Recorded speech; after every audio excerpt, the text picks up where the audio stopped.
House বোটের আসলে কি সংকুলন হচ্ছে, মানে কি ম্যানেজমেন্ট ওখানে আছে এখন? আচ্ছা, ম্যানেজমেন্ট নিয়ে যেহেতু কথা বলছেন, আসলে হাওরের এই মুহূর্তে যদি বোর্ডের কথা বলি, আমাদের একটা অ্যাসোসিয়েশন ওখানে আছে, house boat owners association of Bangladesh, সংক্ষেপে হোয়াব বলা হয়। তো আমাদের ওই সংগঠনের এনলিস্টেড বোট আছে 110-এর মতো আর কি, 110 থেকে 115টার মতো। বাট ওখানে কিন্তু এলোপাথারি অনেক হাউস বোট আছে বা কিছু লোকাল ট্রেডিশনাল বোটকে হাউস বোট বলে সেল হচ্ছে এরকম। তো এইগুলো হিসাব করলে আমার মনে হয় যে মোরলেস 400 বোট আছে আর কি, যারা হচ্ছে টুরিস্টদেরকে ঘোরাচ্ছেন। তো ওইখানে যে সমস্যা আমরা ফেস করি, ধরেন প্রথমেই বাংলাদেশের ট্যুরিজম নিয়ে কথা আসলেই চলে আসে কিন্তু পরিবেশ বিপর্যয়ের কথা।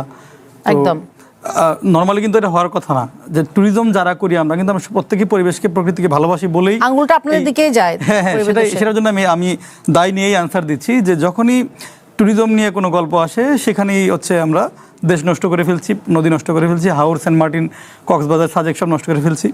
এই জায়গাটাতেই আমার একটু দ্বিমত কিংবা আমি একটু অ্যাড করতে চাইছি কেন আসলে এই কনফিউশনটা তৈরি হয়। ধরেন এই যে হাউস বোট দিয়ে আমি বলছি 115টা যে হাউস বোট, আমাদের 115টা হাউস বোট একটা সিস্টেমের মধ্যে চলে।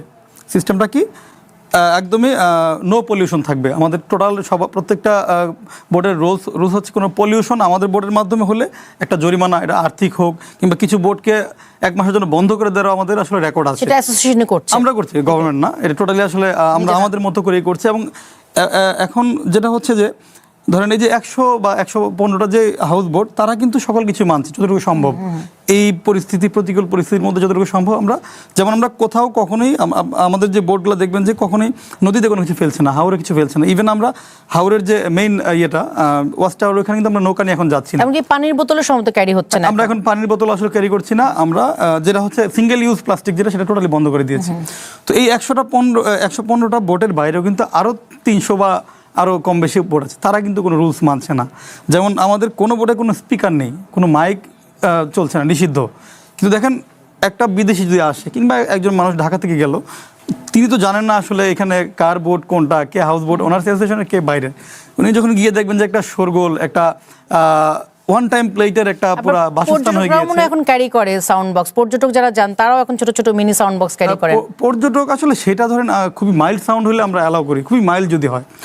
যেটা আমি বলছি আসলে খুবই রাশ যে সাউন্ডটা, যেটা হচ্ছে একদম 3-4টা গ্রামকে নাড়ি দেওয়ার মতো ক্ষমতা রাখে, এই সাউন্ড বক্সটা কিন্তু আসলে আমাদের যারা একটু বাচ্চারা আছেন কিংবা বয়স্করা আছেন কিংবা যারা প্রকৃতির মধ্যে একদমই শুধু হাওরের এই পানির শব্দ শুনতে চান, যারা পাখির ডাক শুনতে চান, তারা কিন্তু সেই শব্দটা আসলে পান না ওই সাউন্ডের কারণে। এখন আমরা দেখেন এই জায়গায় কিন্তু আমরা আবার সেটাকে বন্ধ করতে পারছি না, কারণ আমরা তো প্রশাসন না। আমরা যখনই একটা জায়গায় এমফাসাইজ করতে যাব সেখানে বলবো যে হু আর ইউ। তো এই জায়গাতে আসলে আমার মনে হয় যে যদি ট্যুরিস্ট পুলিশ, তারপরে হচ্ছে ওখানকার প্রশাসনের আর নজরদারি বাড়ানো যায়।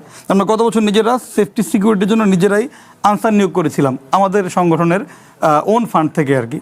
তো এই আনসারটা যদি সরকার নিযুক্ত করে তাহলে মনে হয় আমাদের মনে হয় যে না, there we have a guardian, আমাদের একজন গার্জিয়ান আছে, উনি আসলে করছেন। টুরিস্ট পুলিশ এখানে হয়তো অল্প অল্প মাঝে মধ্যে গিয়ে একটু দেখাশোনা করছেন এবং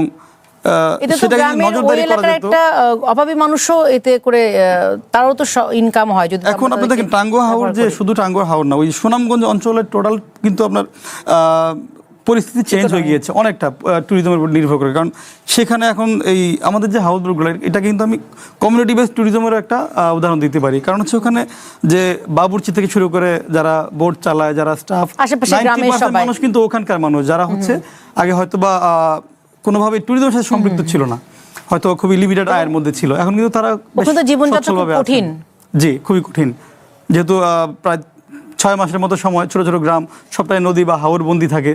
তো সেখানকার জীবন আসলে কঠিন। কিন্তু এখন টাঙ্গুয়া হাওরের এই পর্যটনটা হওয়ার পরে তারা কিন্তু অনেকটা স্বস্তি ফিরে পেয়েছে।